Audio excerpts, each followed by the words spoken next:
Welcome back to Ferris Sports Update. Today we highlight the history and tradition of Ferris State Track and Field cross country, and we're joined by head coach of the Bulldogs, Jared Kelsh. And Jared, welcome to the show.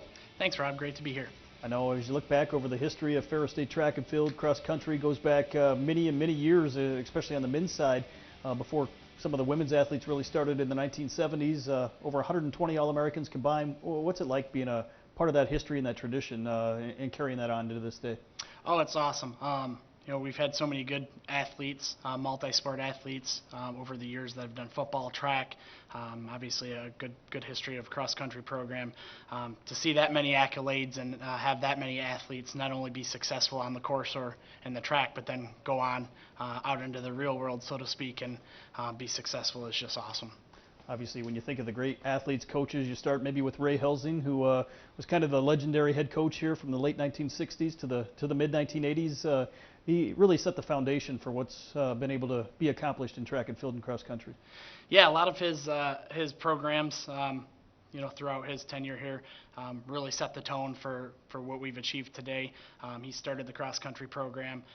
Initially, I think he had over 20 All-Americans just on the cross side, 15 plus on the track side. So he really kind of cemented in the legacy of Ferris being a good track and cross country program. So it's nice to be able to build off of that and try to continue on with that successful legacy. Of course, the Bulldog Cross Country Invitational was renamed after him not too long ago, and that would have been the 45th, I think, straight year this fall of that event, and unfortunately could not take place. Yeah, our kids were a little bit disappointed. Obviously, it's our only home cross-country meet, but first and foremost, our big focus now is just to make sure that, everybody stays healthy, taking care of business in the classroom, and really just using the fall to push on and hopefully have a really successful indoor and outdoor track season. Of course, beyond the coaches, there have been some great athletes. You start all the way back, late 1960s, Cory Boyer, who at the time was regarded as the greatest athlete in Ferris State history, was a national champion on the NAIA level, and a name that really sticks out for a lot of people to this day. Yeah.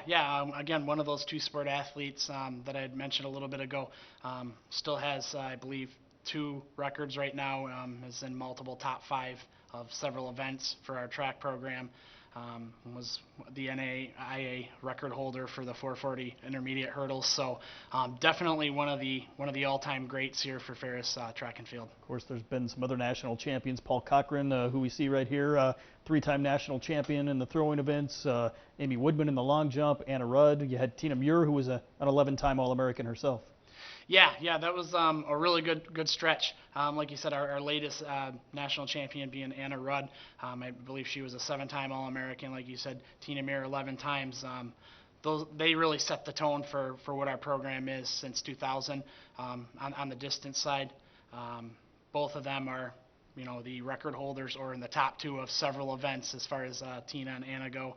And as you mentioned, Paul Cochran being a great thrower. Just recently we had Cody Stillwell, who was a multiple-time All-American in the throws events. So really just trying to continue that tradition and you know, keep our programs up to par in the GLIAC conference.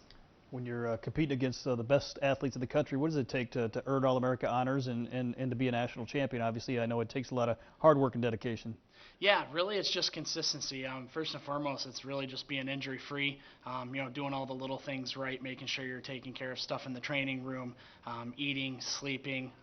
A lot of those athletes do 2-a-days or 2 different sessions, weight room, practice. So it's really just kind of putting all the puzzle pieces together to try to give yourself the best opportunity on the day of competition. And luckily for us, we've had some really good success with a lot of those athletes being able to do that and come up with a big performance on the right day. Of course, I know obviously a lot goes into the effort on the course or on the track, but a lot goes into being a student athlete here at Ferris State. And a lot of these names that we've mentioned, a common thread is they've been outstanding students. Katie Edelmaki last year, first-team academic All-American. You've got Allison Faulkner, who's been the student government president. Just some great activities they do besides athletics.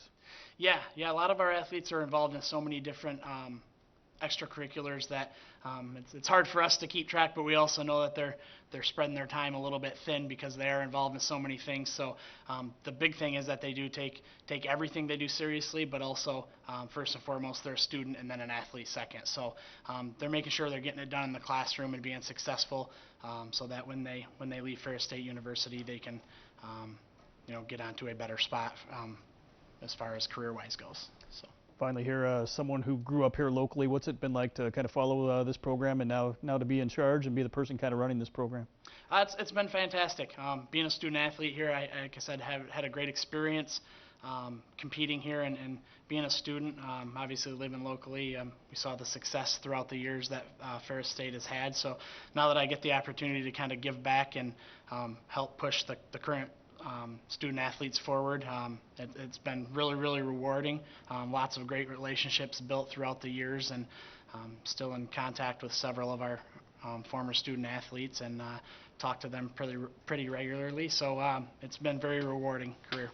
Well, Jared, thanks for being with us here today as we take a look at the history and tradition of Ferris State Track and Field cross country, and hopefully looking to build upon that here as we move forward. Thanks, Rob.